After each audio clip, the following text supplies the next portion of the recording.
सब साहुरम जहाँ पर देव दर्शन हो वही भव पार होता है। जहाँ मुनियों की वाणी हो वही उद्धार होता है। मुझे लगता नहीं डमोकार से ऊंचा यहाँ कोई, वहाँ सब पाप कट जाते जहाँ डमोकार होता है। वहाँ सब पाप कट जाते जहाँ डमोकार होता है। कुंडलपुर के बड़े बाबा की 24 तीर्थंकर भगवान की अनंत अनंत सिद्ध परमेष्टि भगवान की जय। समोसरण 24 समोसरण विधान की जय। परम पूज्य आचार्य भगवत गुरुदेव शिक्षण विद्यासागर जी महामुनि राज की जय। मुनि शिक्षण विमल सागर जी, अनंत सागर जी, धर्म सागर जी, अचल सागर जी आदि समस्त मुनि राजों की जय। मुनि श्री भाव सागर जी महाराज की। यह है दृश्य पावन मनोरम दृश्य है। इस दृश्य को देखने के लिए देवता भी तरसते हैं, तो मनुष्य की तो बात ही अलग है। और इस नगरी में यह सौभाग्य पहली बार मिला है। और देखते हैं कि आज धार्मिक क्षेत्र में लोग उदासीन जैसे हो जाते हैं। उदासीन ऐसे हो जाते हैं जैसे सबको बैराग हो गया हो, सबको दीक्षा लेना हो, बिल्कुल ऐसे हो जाते हैं। जब दान की बात आती है, मंदिर में पूजन की आती है, अभिषेक की आती है। मुनि राजों ने और आचार्य भगवान ने जब उपदेश दिया और लोगों ने महिमा देखी, तो आज पूरे विश्व के लोग धर्म क्षेत्र से जुड़ रहे हैं। आज प्रचार के माध्यम बहुत है, पूरी दुनिया के लोग सुन रहे होंगे प्रवचन। पूरे विश्व में 125 से ज्यादा देश के लोग सुनते हैं, लाखों लोग सुनते हैं, लेकिन साक्षात जो अनुभव होता है दर्शन का वो अलग होता है। ऐसे समोसरण की महिमा का वर्णन हमने पूर्व में बताया था कि समोसरण की महिमा अपरंपार है। यहाँ पर सबके दुख दर्द दूर हो जाते हैं और वात्सल भाव प्रकट होता है। ये भगवान का प्रभाव है। जब चतुर्मुखी प्रतिमाएं विराजमान होती हैं तो एक विशेष ऊर्जा का निर्माण होता है। ऐसा आगम ग्रंथों में लिखा है कि जहां ये मंदिर बहुत व्यवस्थित होते हैं, जहां की प्रतिमाएं व्यवस्थित होती हैं, उधर अपने आप ऊर्जामयी वातावरण बन जाता है। इसलिए आगम ग्रंथों में उल्लेख किया गया है कि हमें ऐसी प्रतिमाएं विराजमान करवाना चाहिए। मंदिर की महिमा का जब वर्णन करते हैं, सुनते हैं, तो लगता है बड़ा उत्साह प्रकट हो जाता है। जैसे कि बीना में स्थिति ऐसी बन रही थी कि पहले एक मंदिर का भी निर्माण होना, तो 3 मंदिर का था, चल रही थी 2 मंदिर की भूमिका तो ऐसी पूरे देश में चलती रहती है। लेकिन जब आचार्य भगवान ने आशीर्वाद दिया तो करेली में भी जब पिछले वर्ष चतुर्मास हुआ तो किस मंदिर के निमित्त से हुआ, और विभिन्न परिस्थितियां बन रही थी। लोग पहले मना करते हैं, देश की स्थिति इतनी शराबक लोग रहते हैं, उनका मन बहुत छोटा होता है। हम तो हमेशा बोलते, भजन में ये लोग गाते रहते हैं, छोटा सा मंदिर बनाएंगे, वीर गुण गाएंगे। कंजूसी करते लोग, तो हमें अच्छा नहीं लगता। हम सोचते जब भाव बनाना है तो अच्छे बड़े मंदिर के बनाओ, छोटे के क्यों बनाओ, कंजूसी क्यों करो। तो उत्कृष्ट मध्यम जगन 3 प्रकार के होते हैं। तो बीना में एक बड़ी बजरिया में बड़ा मंदिर, छोटी बजरिया में छोटा मंदिर और मध्य लोक में बीच का मंदिर। इधर भी ऐसे 3 मंदिर थे। एक चौथा मंदिर ये शांतिनाथ भगवान का अतिशयकारी मंदिर होगा, क्योंकि शांतिनाथ भगवान का आज विशेष महत्व है, क्योंकि शांति धारा प्रतिदिन होने लगी। शांति विधान करते हैं, क्योंकि इसके पहले जो 15 तीर्थंकर हुए, धर्मनाथ तीर्थंकर तक धर्म का विच्छेद होता रहा। लेकिन पूज्य शांतिनाथ भगवान की महिमा और चमत्कार ऐसा है कि आज पूरे विश्व में सुख शांति की अनुभूति के लिए हम उनकी भक्ति करते हैं, प्रार्थना करते हैं। लोग कहते हैं कि चमत्कार नहीं होते, अतिशय नहीं होते। अतिशय और चमत्कार का ऐसे होते हैं, भक्ति से होते हैं। भगवान की भक्ति पूज्य आचार्य भगवान ने की। आचार्य भगवान ने जब पूज्य पुरुषों ने भी भक्ति की, उसी के माध्यम से अतिशय और चमत्कार हुए। आज जो दृश्य समोसरण में दिख रहा है, ये सब भक्ति का प्रभाव है। वैसे तो लोग दूर दूर रहते हैं, लेकिन जब कोई कार्यक्रम होता है उसके लिए सब जुड़ जाते हैं, इकट्ठे हो जाते हैं, फिर बाद में फिर वैसे की वैसे ही हो जाते हैं। हम तो चाहते हैं कि इस नगरी का जो बारांग चरित्र में संभवतः हमने सुना था कि उल्लेख आता है कि क्षेमोल्लास नगरी है, इसका प्राचीन नाम जो है क्षेमोल्लास नगरी। हाँ, भैया जी बता रहे हैं कि सर्वार्थ सिद्धि की प्रस्तावना में ऐसा लिखा है। तो आप सोचो, ग्रंथों में भी इसका उल्लेख आता है, इस नगरी का प्राचीन नाम क्षेमोल्लास नगरी है, लेकिन लोग चेहरा ऐसे बनाए बैठे रहते हैं, क्षेमोल्लास है नहीं।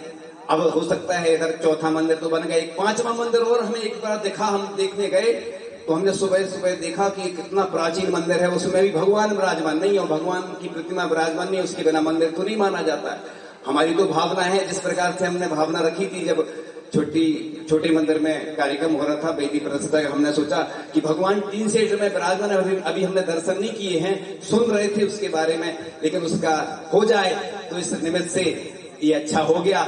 अभी कुछ और जो बचा है, क्योंकि दान की महिमा अपरंपार है। जब भी पूज्य महाराज जब भी बताते हैं कि दान करने से कोई आज तक गरीब नहीं हुआ, ऐसे बहुत सारे उदाहरण मिलते हैं कि जिन जिन व्यक्ति ने जो जो दान किया।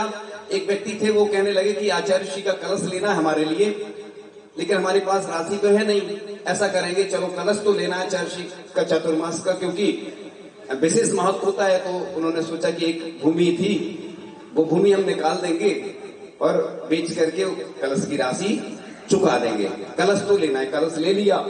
उस ऐसी स्थिति हुई कि उस कलश का ये प्रभाव हुआ, चमत्कार उससे हुआ कि वो भूमि तो नहीं बेचना पड़ी, एक भूमि और खरीद ली। तो ये दान की महिमा अपरंपार है। इधर वाकई में हमें लग नहीं रहा कि हम खिमलासा में हैं, हमें तो लग रहा किसी बहुत बड़ी महानगरी में हैं, ऐसे लग रहा है। क्योंकि ये खिमलासा का जब सुनते थे, जो हम पहले 10 वर्ष पूर्व देखते थे स्थिति, तो अलग ही थी। लेकिन वाकई में ये आचार्य भगवान का अतिशय है कि आचार्य भगवान के चरण पड़े, और शांतिनाथ भगवान का यह चमत्कार है कि आज इधर ऐसा दृश्य दिख रहा है, मनोरम दृश्य। ऐसे ही भक्ति आप करते रहें, क्योंकि भक्ति की महिमा अपरंपार होती है, दान की महिमा अपरंपार होती है, समोसरण का प्रभाव अपरंपार होता है। इसलिए हम हमेशा लोगों को उपदेश देते, प्रेरणा देते हैं। ये समोसरण में जो जीव आते हैं सब दुखी होते हैं, लेकिन सुखी होकर जाते हैं, ऐसा समोसरण का प्रभाव होता है। जो मंदिर भी हम बनवाते वो भी समोसरण ही है, लेकिन चूंकि समोसरण अलग से ऐसी व्यवस्था नहीं हो पाती, तो एक वेदिका का रूप दे देते हैं। तो ऐसा कोई घर, परिवार और रिश्तेदार नहीं बचना चाहिए कि जो इस मंदिर से ना जुड़े, क्योंकि मंदिर और प्रतिमा सबके होते हैं, भगवान सबके होते हैं। इसलिए ऐसा नहीं सोचे कि ये किसी एक व्यक्ति विशेष का मंदिर है, भगवान भीतर आगे होते हैं। संत और अरिहंत किसी एक के नहीं होते हैं। संत और अरिहंत वो जो अपना मान लेता है, जो अपने हृदय में बसा लेता है, वह उसके हो जाते हैं। इसलिए हमेशा भक्ति ऐसी करो कि बिल्कुल भक्ति से मुक्ति ही मिल जाए। इसलिए भगवान की जो वेदिका बनती है, उस वेदिका लिखा है अट्टपाड़ी है सैयाड़म, यानी अष्ट प्रातिहार से सहित होना चाहिए, ऐसा ग्रंथों में उल्लेख आता है। कि आज लोग क्या करते हैं, वेदी तो अच्छी बनाते हैं, भगवान भी अच्छे विराजमान करते हैं, लेकिन सूनी सूनी लगती है।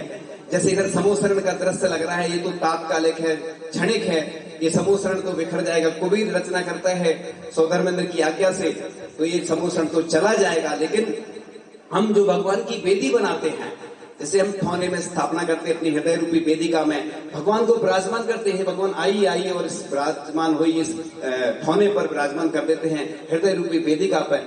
ऐसे ही लिखा है कि अष्ट प्रातिहार, अष्ट मंगल द्रव्य अच्छे माने जाते हैं। यानी लिखा है, ऐसा हमने पढ़ा कि जिन वेदिकाओं में, जिन मंदिरों में अष्ट प्रातिहार, अष्ट मंगल द्रव्य नहीं होते हैं, तो जिन मंदिरों में दोष होते हैं, तो पूरी समाज पर प्रभाव पड़ता है।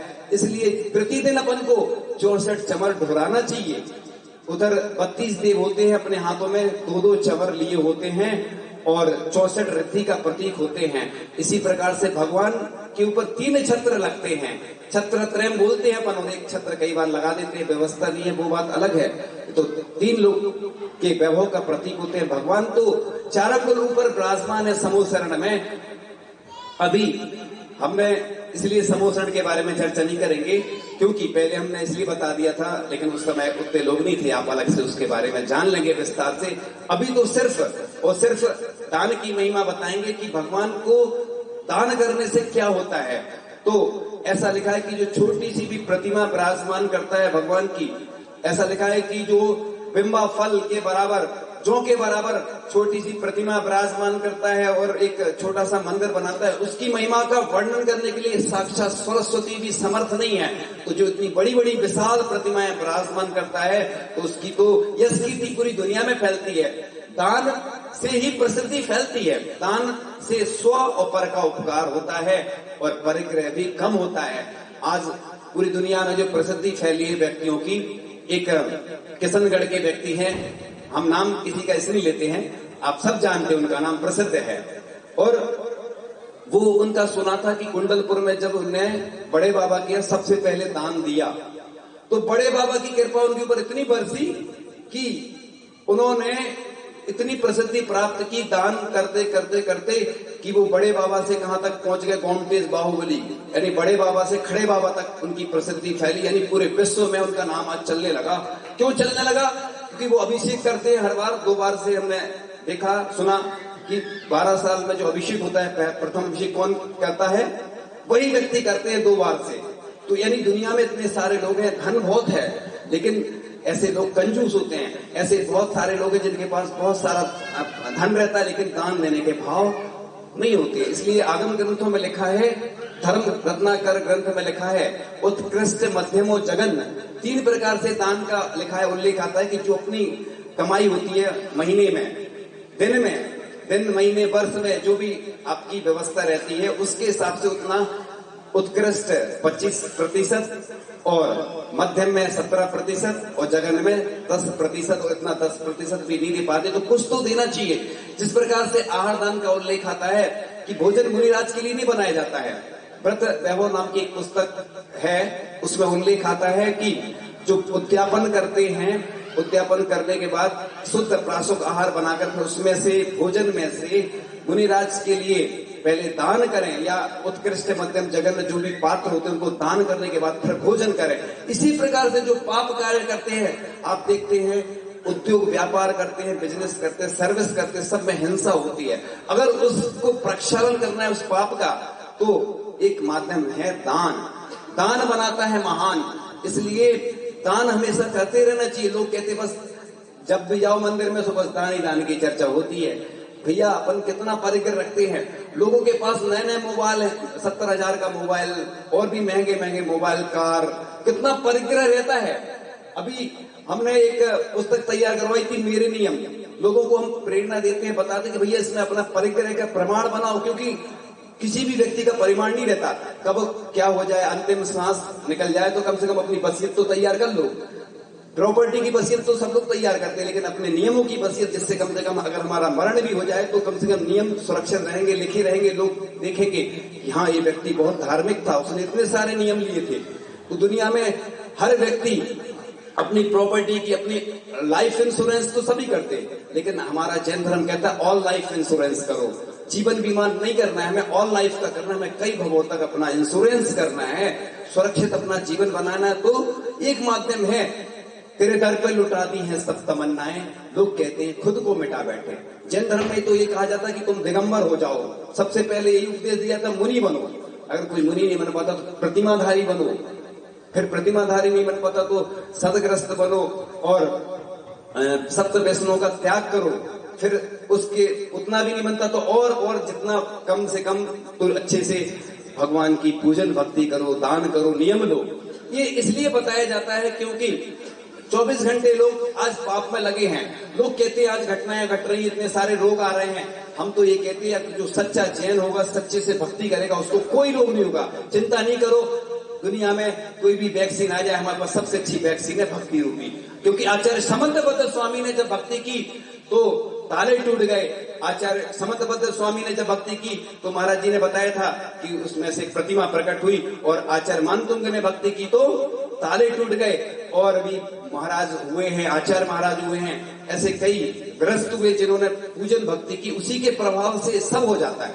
इसलिए हम हमेशा बोलते हैं लोगों को प्रेरणा देते हैं कि एक तो शांति धारा बहुत पावरफुल होती है, बड़ी ऊर्जामयी होती है, क्योंकि जब जल भगवान के ऊपर, श्री जी के ऊपर जब जल अपन उससे अभिषेक करते हैं या शांति धारा करते हैं, एक विशेष मंत्र जब बीजाक्षर जब हम बोलते हैं, उच्चारण करते हैं, तो विशेष ऊर्जा का निर्माण होता है। ऐसा वैज्ञानिकों ने सिद्ध किया है कि इससे कैंसर और कई रोग ठीक हो जाते हैं शांति धारा से, क्योंकि एक विशेष ऊर्जा और परेशानियों से बचाती है। पूजन आदि विशेष रसायनों का स्राव होता है, साइंटिफिक रीजन है ये। आज के जो बच्चे ना वो तर्क करते हैं, महाराज जी इससे क्या होता है, इससे क्या होता है, इसलिए वो कभी धोती नहीं पहनते, कभी दूर भागते हैं। लेकिन ये सब जो साइंस तो है वो सिद्ध करता है। इसलिए सबसे अच्छी वैक्सीन है भगवान की भक्ति। दुनिया में इससे बढ़कर कुछ नहीं है। और जो गंधोदक होता है बड़ा चमत्कारिक होता है। अभी हमने एक पुस्तक में बहुत अच्छा लेख पढ़ा, उसमें लिखा था कि सभी निकायों के देव इस गंधोदक को ग्रहण करते हैं और बड़े आनंद उत्सव मनाते हैं। और जब वह धारा निकलती है तो ऐसे लगता है जैसे नदी बह रही हो। भरत चक्रवर्ती का उदाहरण आता है कि वह जब कोई विघ्न आता था तो अभिषेक आदि करते थे, और जब वह पूजन करते थे तो द्रव्य के पहाड़ बन जाते थे। आप देखते होंगे जब रक्षाबंधन विधान होता है तो श्रीफल चढ़ाए जाते तो ऐसे लगता जैसे पर्वत बन गया हो। एक सैपुरा वाले जब आचार्य जी के पास निवेदन करने को गए तो 2016 सन चल रहा था उस समय, तो उन्होंने कितने श्रीफल चढ़ाए? 2016। तो आचार्य सिंह ने भी प्रशंसा की, देखो पूजन भक्ति ये कहलाती है। जैसे यहाँ के लोग द्रव्य ला रहे थे, दान तुरंत दान महाकल्याण। तो खिमला साहब वालों की प्रसिद्धि अपने आप पूरे विश्व में फैल ही गई, क्योंकि जो अच्छा, क्योंकि निर्माल का दोष लगता है। आप लोग सोच रहे हो इतने सारे विषय बता रहे हैं, इसलिए बता रहे हैं एक साथ। इतने सारे लोग बहुत कम उपलब्ध हो पाते हैं। जब प्रवचन होते हैं तो युवा तो रहते नहीं है, महिलाएं भी नहीं रहती हैं। अभी जब पूरे खिमलासा और बाहर के लोग लाभ ले रहे हैं, क्योंकि आज जनवाणी का प्रभाव है कि सभी लोग, बाहर के लोग भी सुन लेते हैं इस माध्यम से, और अलग से आते हैं कई बार तो नहीं हो पाती वो व्यवस्था। तो इसलिए दुनिया के लोग सुन रहे हैं, उनके लिए हम ये प्रेरणा दे रहे हैं कि जब भी दान दो तो तुरंत दान महाकल्याण। मतलब जितनी स्थिति हो उसी के हिसाब से दान देना। नहीं तो ऐसा लिखा है आगम ग्रंथों में कि जो निर्मल द्रव्य का सेवन करते हैं उनको कुष्ठ आदि, कैंसर आदि रोग होते हैं और बहुत विघ्न बाधाएं आती हैं। इसलिए जहां जहां जो मंदिर बना रहे हैं, बन रहे हैं, आप लोग तन मन धन से सहयोग करना।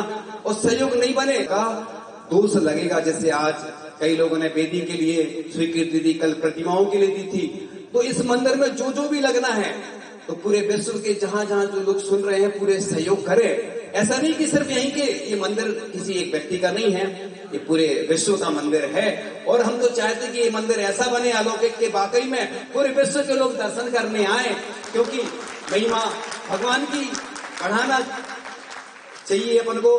अपन लोग क्या करते कि मंदिरों में सीमित हो जाते हैं, बस इतने व्यक्ति, बस छोटे मंदिर जुड़े, इतने बड़े मंदिर से। मंदिर तो सबका है।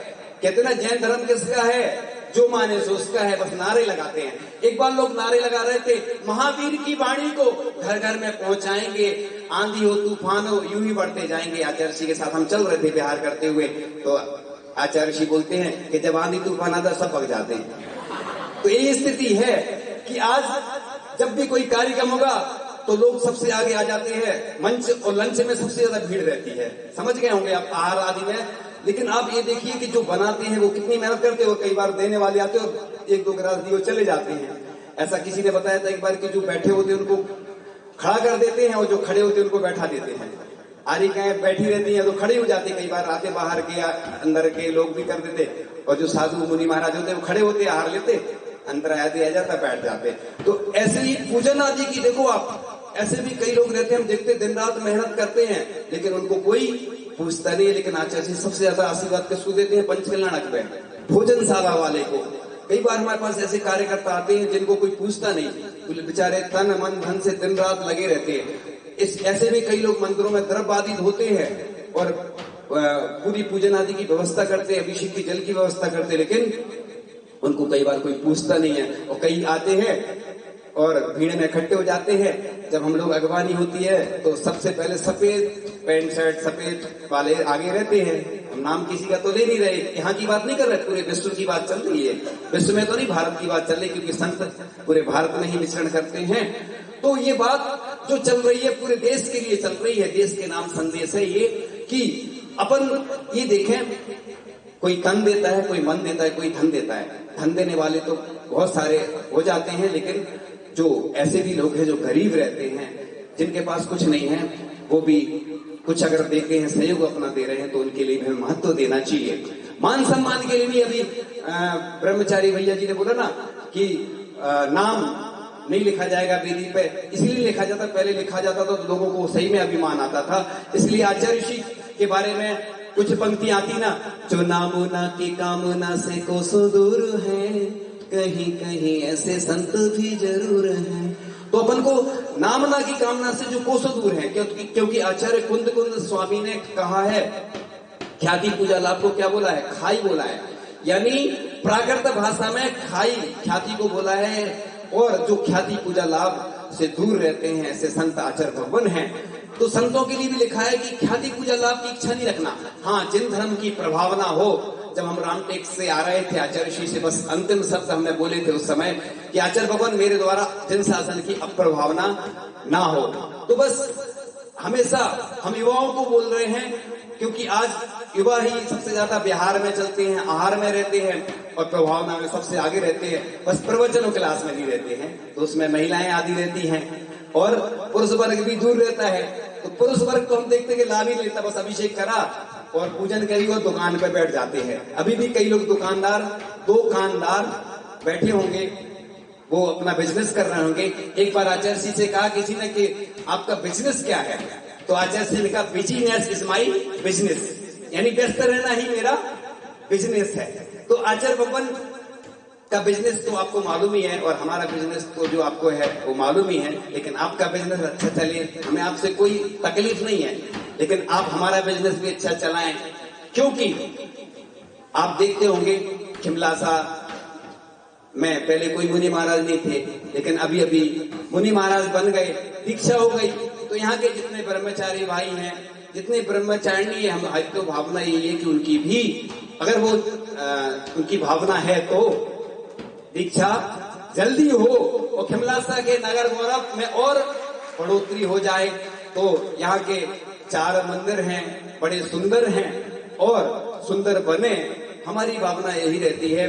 तो चूंकि मंदिर के बारे में हम चर्चा कर रहे थे कि मंदिर में जो प्रतिमा विराजमान करता है उसकी यश कीर्ति पूरे 3 लोक में क्या पूरे विश्व में ही विख्यात हो जाती है।